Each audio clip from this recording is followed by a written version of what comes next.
It is the spirit of the game, not the letter of the rules, which is important. Gary Gygax. You're listening to Writing Roots, brought to you by Aspen House Publishing. Welcome to Writing Roots. I'm Lee Hull. And I'm Lee Esses, and I feel like we've quoted Gary Gygax a lot this month. There's really no avoiding it when we are talking about TTRPGs, and he is largely regarded as the father of TTRPGs. Today we're talking about those rules, the spirit of the rules and the game mechanics behind how things work in your tabletop RPG that help inform your writing and how the world works for your books as well. Rules are really nice in TTRPG because they're already there. They exist. They have been well defined for you, and you can choose and pick which rules you want to adjust or keep if you're the DM. Overall, they are all about defining how the world works. And the principles that are laid out in these sometimes fairly large rule books can help you in developing the rules for your books. And it also helps you understand the mindset of defining these rules. A lot of the purpose of magic is that it doesn't follow the rules. Physics doesn't work that way, and that's a lot of the fun. But magic still has rules, and these mechanics that are behind it help make it feel realistic and feel like there are still ways to counter it. Another purpose for the rules is also to keep things fair. That chance of failure because somebody barges in right at the same time as you're beginning your performance. These things that you can't predict in the real world, in order to make the game feel realistic, there has to be that chance of just randomness happening. The first thing we're going to talk about, that dice rolling, the purpose of that is to clarify the chance of stuff happening that you wouldn't automatically predict. In a meta perspective, it keeps the players and the DM on a level playing field. If they're all following the rules in the same way, if the DM is doing their job correctly and playing fairly and sticking to all of the rules, it keeps things fair. As a storyteller, you can think of the dice rolls themselves as being the coincidence that gets your characters into trouble. And then the skill modifiers, the numbers that you add to the dice rolls, that is your character's ability to get themselves out of that kind of trouble. Because sometimes, no matter how good you are at a thing, you will just fail. You just won't hit the target, no matter how hard you try, because a bug just flew in your face, or whatever. The dice rolling brings in some of that reality to it. The D20, this is the die that most dice sets have the most number of facets on. That D20 is going to be key in determining a lot of your chance-based things. Rolling that D20 and the Nat 1 and Nat 20, the critical success, critical failure, helps add an extra dimension of cool factor to the story. It's up to you how you want to play. There is a debate within the D&D world specifically, I'm sure Pathfinder's included in this, on whether or not these Nat 1s or Nat 20s count on skill checks, whether they're actually critical failures or critical successes. Pretty sure it even states in the DM's guide that you get to choose how you want to run it. But when you have that little bit of chance of failure, it's not always that you failed. It's not always that Nat 1 means you're singing terribly off key or you don't know how to play the instrument, but that you just failed in capturing anyone's attention because there's something else of more interest to them. As an author, if you aren't sure how a situation should play out, you can roll that D20 and understand automatically the type of thing that your character is walking into and how likely they are to succeed. You should obviously have some element of underdogness when you're going into the finale, but these moments in between, that dice roll can help you determine how much of a challenge the character has with this particular aspect, that we can then feel like the challenge is realistic to the character, because sometimes they win, sometimes they lose. And of course, we can't talk about the dice rolls and the successes and the failures without talking about a DC or difficulty class. How hard it is to accomplish the thing. If there is a rope hanging from a wall and the rope is a little bit slick because of the storm, then it's going to have a higher DC than if it was dry. And the climbing the wall can be hard for some characters, easy for other characters. That DC would be the conditions of the rope versus the character's skill modifiers makes it easier for the barbarian than the sorcerer to climb the wall. I think bringing this in particular over to the writing world would be very helpful. Of all of the things that I've seen in writing in books, it is that there are just some characters where the DC for everything is 5. Yeah. And their skill modifiers for everything are +5. And it's just not how it works. That's not how it should be. There should be a balance to what they can do and what they can accomplish, and there should be challenges that they face.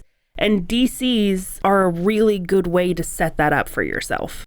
As far as a game mechanic that you can drag over into your writing very easily, the hardness charts, as far as how hard it is to get through a paper wall versus a 5-foot thick stone wall, these hardness charts can be very convenient in helping you decide how the character is going to do the thing. Do they need a little drain outlet that they can place the dynamite in, or can they just barge in because they're strong enough? To go along with difficulty class, which is mostly applied to skill checks, climbing, jumping, survival, whatever, your AC is your armor class.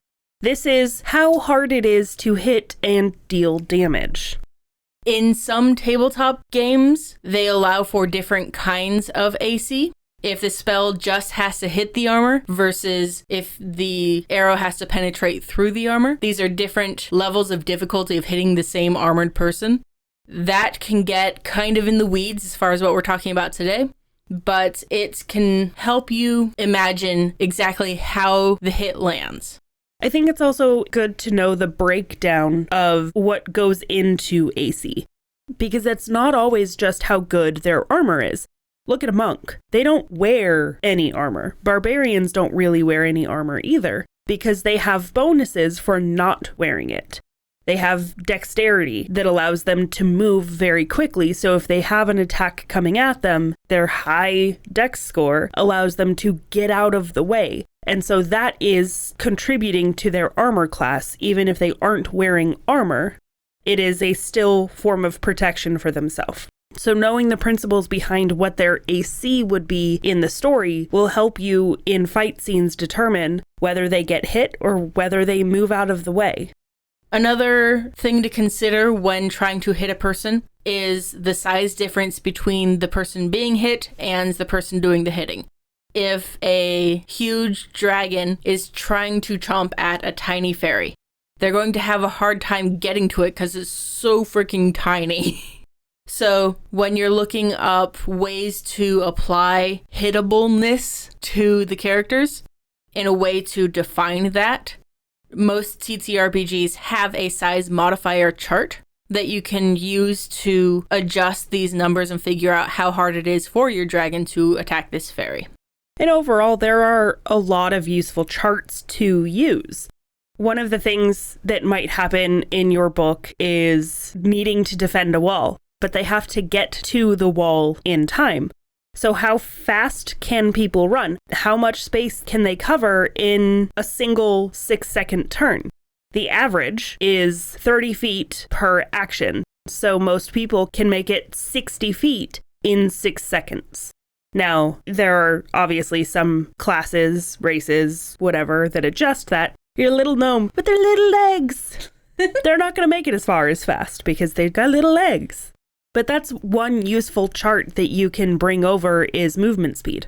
And travel times. There are a lot of super useful charts as far as if I'm taking a horse versus if I'm taking a wagon versus if I'm taking a galleon to get to the wall from this city over here. This can be very helpful in understanding for your characters and for your novel how long it'll take them to get there. This can give you, the DM/author, an idea of the mundane as well as the magical. I think one of the best resources that you'll find in TTRPG rulebooks would be the weapon and armor types, the magic spells, magic items, things that you can look at, find inspiration to bring over to your story, things that you can use if you're trying to develop what the world looks like and what sort of abilities people will have, how it's going to be broken down. It's also very common in novels. If a character is a spellcaster and they cast too much magic, they get tapped out. So looking up a lot of these house rules for exhaustion can also be great for figuring out how it looks for your character. I have a house rule in my games because I don't like tracking spells and like what you actually have access to in a day. If you know it, you know it. You can use it. But if they've used all their spell slots, they can keep casting. They'll just take points of exhaustion. They can keep using up spell slots that don't exist just by draining their own ability past that. I think one of the biggest correlations from tabletop games to writing is the DM is God, or, author is God, in the sense of the world. In almost every TTRPG rulebook that I have seen, it has a line in there somewhere that the DM or GM has ultimate say over what rules apply, what rules don't, and encourages them to follow the rule of cool. A lot of these game mechanics that we're talking about today help make the world challenging, help make it interesting, help make it feel real. So when you are telling your stories, put these roadblocks in front of your characters. Make them work to get over them. Torment everyone and then cackle at their misery, and your readers will love you for it. The real question is, how does someone do that? Write selfishly. If you have a question or comment for our hosts or a topic you'd like us to cover, send us an email at writingroots@aspenhousepublishing.com or find us on Facebook by searching for Aspen House Publishing.